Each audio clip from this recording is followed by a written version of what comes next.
Hello, if you are watching, I recommend you listen carefully and entirely, as this contains a lot of information. First things first, I would like to apologize for not providing a response sooner.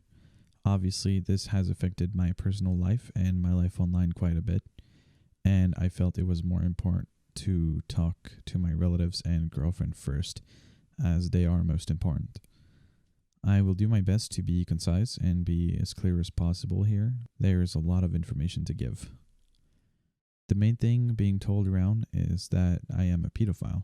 Opal herself in the interview said that she was 16, turning 17 during these events, and that I was 22, turning 23. Now, don't get me wrong, I understand how you might feel about this. The age of consent in the United States being 18, and that is where most of this community comes from. Now, as for Opal and I, she lives in the UK and I live in Canada, where the age of consent is 16. This should already explain a lot.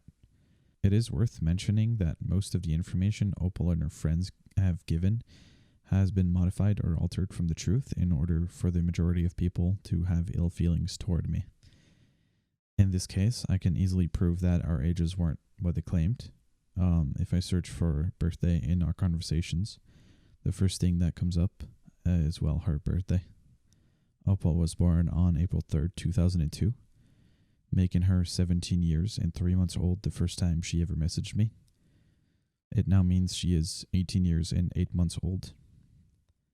As for me, I was born July 3rd, 1997, meaning I just turned 22, 2 weeks before the first time we ever talked. Keep in mind, this is before anything ever happened between the two of us. I think it's also important to note that she was aware of this at the time. She originally said that she was 17 after I made a joke when talking about long hair being easy to pull. I thought she might feel bad about it, and she added, nearly 18, don't worry. At that point, I figured even though it was legal, she might feel off about things like this, and told her that I'd be family friendly and added until 18 right after to not make it too awkward. She then said, well, in the UK I'm legal, Lamau. Yes, this was a sexual relationship online between Opal and I, and again I can easily show you that she was agreeing to flirt despite me holding back in case she was uncomfortable. This goes on for a while after that, but I'm not ready to share it like she has. I think at this point it's clear that those DMs should have always been kept private and not shown to anyone, especially not in an environment where lots of kids could have access to it. For similar reasons, I intended to post this on Akenhard, but I felt forced to post it here, since Menacing Banana posted on his main channel about this, forcing a response on my main channel as well in order to reach the majority of you guys that have heard about this story. Now, I understand that some of you might still feel another way, even after I just gave you all this information, and I understand perfectly, but I'm not a pedophile.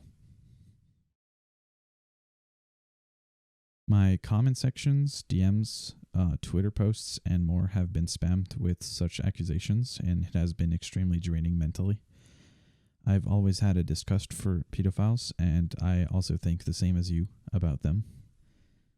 This is why my Twitter was put on private, and it is also the reason why I made a new Discord account, because I really needed to relax and take care of my personal life.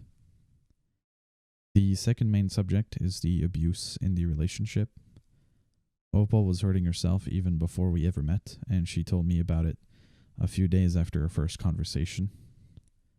She talked to me about her scars and the fact that she's had a rough past with her mental health. She told me she used to be very sick. In the Twitter posts that I made, it seemed like I showed no care for her mental health and blamed her actions on it, and I apologize for this. This Twitter post is the perfect example on why I should have waited a bit longer to get my shit together instead of seeming like an absolute prick. The moment she told me about this, I understood perfectly, and I was supportive. She then just told me she wanted to make sure that I wasn't grossed out by scars and mutilation, in which case she would be careful it doesn't accidentally show. I was comfortable with it as long as it wasn't a showcase of them all, meaning I was okay if they appeared in pictures. During the next few months, she had shared with me lots of pictures of herself, with or without clothes, where the scars would show.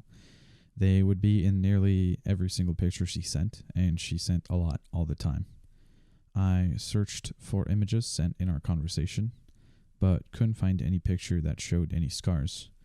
My guess is that she must have removed them in the past year or recently.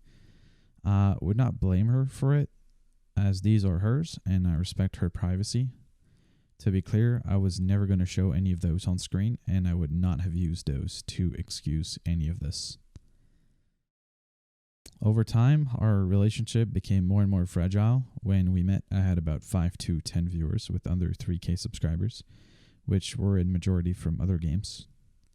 And it went downhill around September, where I had around 6,000 subscribers. It went downhill mostly because my patience was running low and she was extremely clingy since the very start. You can confirm this by checking when her last message was in my Discord general chat and my social blade stats. This is when she and the majority of my old moderation team got kicked out for being exposed as racists, and her for sharing a gruesome image with members in my community, which was featured in the part 1 of the video about me. I did not know she attempted to kill herself, and that was the reason she sent this picture around. In the interview, she said she didn't care that it would go around because she would end up dead anyway. Opal also claimed that I made jokes about her killing herself in private calls, which I deny completely, along with the rest of that segment. To go back to where I was at that point in time, I proceeded to remove a lot of messages that I had with her, because I wanted to keep this behind me. Obviously not the wisest choice now that over a year later they would have been great to have in a situation like this. In conclusion, I do apologize if she felt this way. I did not know it was this difficult for her, the fact that I decided to remove them from my social life, and I should have definitely cared more and sought the help she needed. Again, I'm sorry.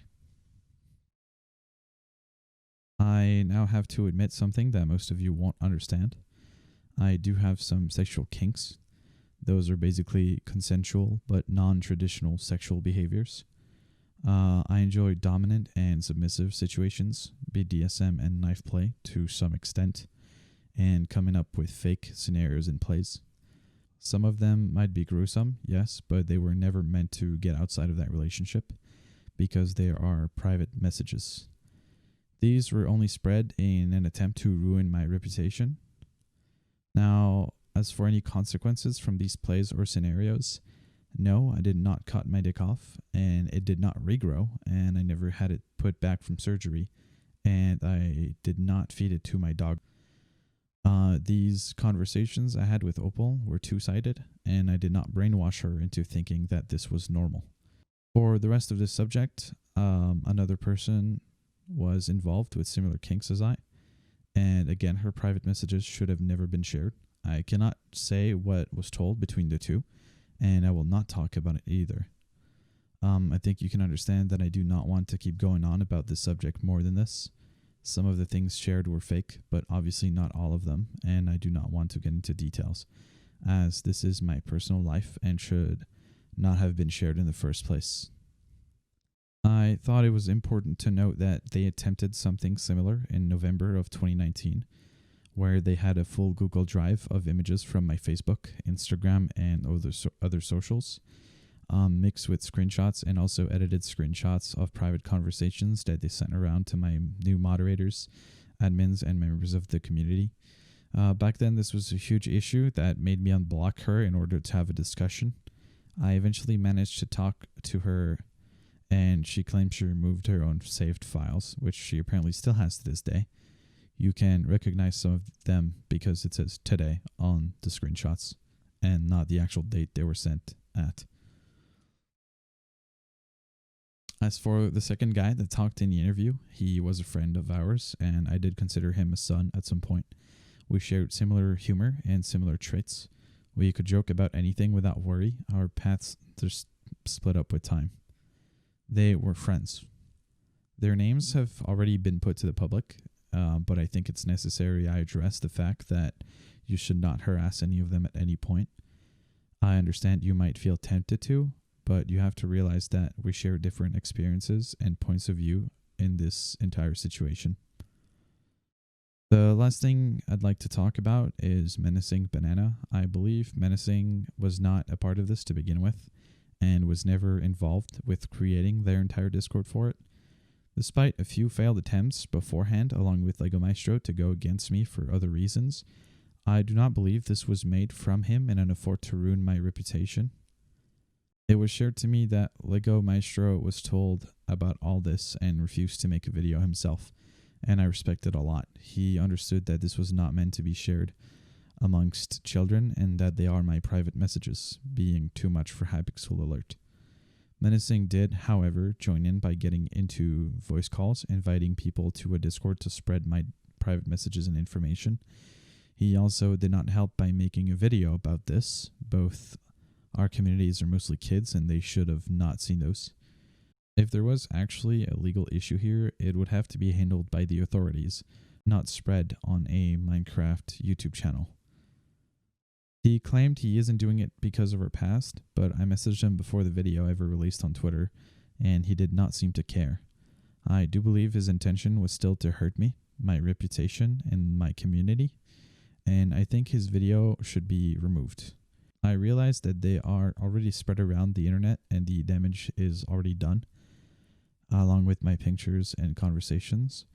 But since I'm not a man who abuses, rapes, or harasses anyone, including children, in a sexual way or any other way, I think the videos should all be removed, including his. This is the last time I talk about all of this in a video, stream, or in any social media.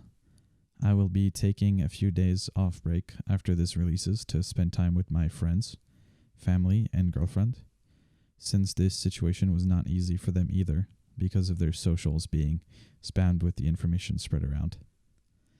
I will also delete any picture I have ever sent Opal from our conversations right now, because I do not wish for more personal images to be spread in the future.